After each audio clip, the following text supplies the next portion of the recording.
right, good afternoon, everybody, and thank you for joining us here today. In the past 72 hours, we've seen a rash of violence throughout the city and candidly throughout the country.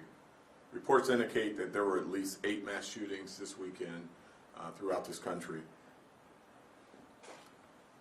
We have had, in the last this weekend, we've had 24 non-fatal shootings and sadly 7 homicides. Again, it's 24 non-fatal shootings this weekend and 7 homicides. We understand that these numbers make media headlines, but to us, these represent people. These represent families. This represents children. This represents husbands, wives, brothers, and sisters. Our Detroit families are in pain. Neighbors near the gunfire are shaken, and lives have been forever changed. Preliminary reports tell us that a mass shooting in our city occurred on Sunday around 2:30 a.m. A suspect was immediately arrested. Sadly, 2 people have died and 6 others were injured in this crime, a crime that simply did not have to happen. It emanated from what we understand to be a neighbor dispute where the suspect believed, it is my understanding, but again, this is a fluid investigation, but what I know at this point, which is subject to change, is that the suspect in question had a problem with some parking that happened near his home, which was directly across the street from where the party took place.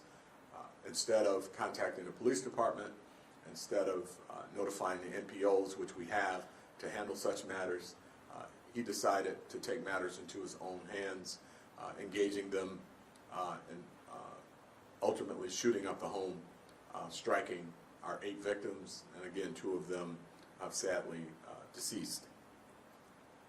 The officers responded in record time, bravely responded in record time, entering the home. Our suspect, who has a military background, has strategically placed weapons throughout his home in case he was engaged, is what our impression is. The officers went into the home looking for the suspect, entered the home legally looking for the suspect because we had information that the suspect had shot from this home. The information that we have is that he shot from the 2nd floor as well as the 1st floor. They go inside the home. They identify the suspect who was in the home in the dark, and ultimately he gave himself up. They took him into custody without incident. However, they recovered 11 weapons, again 11 weapons from this home that were strategically placed throughout the home, so as he moved through the home, he would have access to these weapons.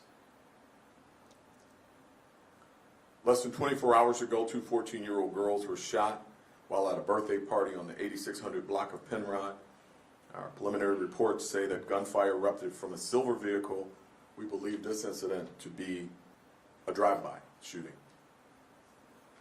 And already today, a 16-year-old was charged with the fatal shooting of a 13-year-old, and this incident occurred last week. And this is the incident that occurred in Southwest Detroit, middle of the day, kids outside.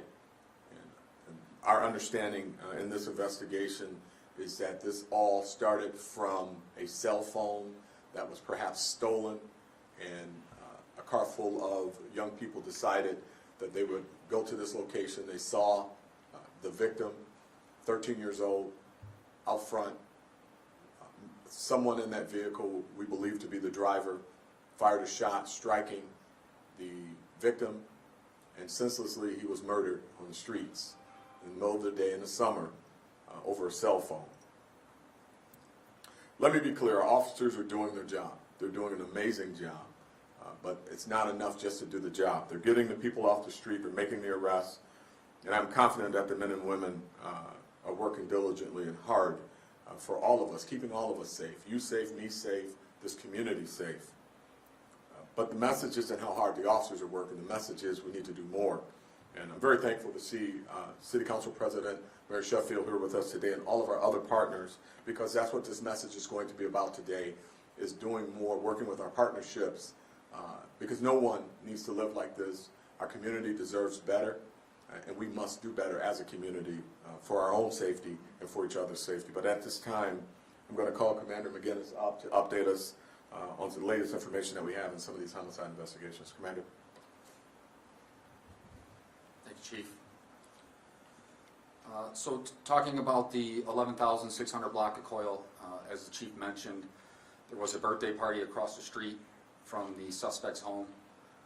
It was about 2:40 in the morning when the suspect engaged in an argument with members of the birthday party, and he decided to settle that argument with a high-powered rifle.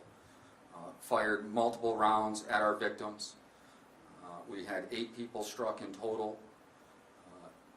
2 were fatalities. The ages of the fatalities were a female that was 39 years old and a male that was 38 years old. The other individuals that were struck by gunfire, most of them were in their 30s. One individual was 19 years old. EMS conveyed 5 of those victims to the hospital. The 2 fatal victims, they self-transported, and unfortunately, while en route to the hospital, they had a traffic collision at 6 Mile and Greenfield, so they were later transported from that scene by EMS.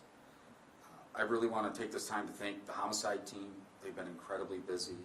Homicide Task Force and the Michigan State Police have been so helpful in all this investigation that's going on with the violence.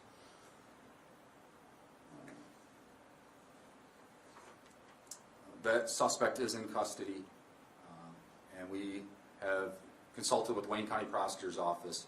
They're reviewing the information on the case, and we expect for them to make a charging decision in the next day or so.